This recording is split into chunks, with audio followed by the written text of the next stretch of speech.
Maman, je peux organiser une pyjama party demain soir? Mais vous seriez combien? Pas beaucoup, juste mon équipe de foot. Désolé mon chéri, mais c'est interdit par le contrat de location de la maison. Signer un contrat de location peut réserver quelques mauvaises surprises. C'est le cas avec les clauses interdites. Mais que signifie ce terme? Ces clauses interdites sont réputées non écrites. Cela signifie que même si elles sont inscrites dans votre contrat de location, eh bien c'est comme si elles n'y figuraient pas et donc elles ne s'appliquent pas.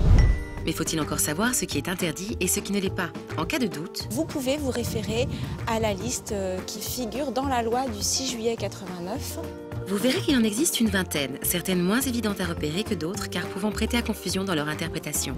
Les propriétaires bailleurs ont beaucoup d'imagination en la matière. Par exemple, en tant que locataire, vous êtes obligé de vous assurer.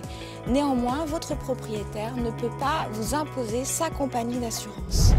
Nuance. Un autre exemple récurrent concerne le prélèvement automatique. Le propriétaire ne peut pas imposer à son locataire de payer par prélèvement automatique. Si vous préférez payer par chèque, c'est votre droit.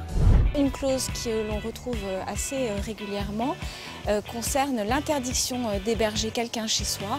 Un propriétaire ne peut pas empêcher son locataire de recevoir ni d'héberger qui que ce soit dans son logement.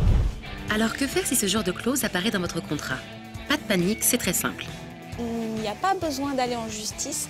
En tant que locataire, il suffit que vous indiquiez à votre propriétaire que la clause en question est interdite pour qu'elle ne s'applique pas. Si votre contrat de location contient des clauses dites non écrites, sachez qu'elles ne sont pas applicables. Pour les connaître, reportez-vous à l'article 4 de la loi du 6 juillet 1989. Enfin, vous pouvez demander l'annulation de ces clauses sans saisir la justice. Mais maman, je croyais que vous étiez propriétaire.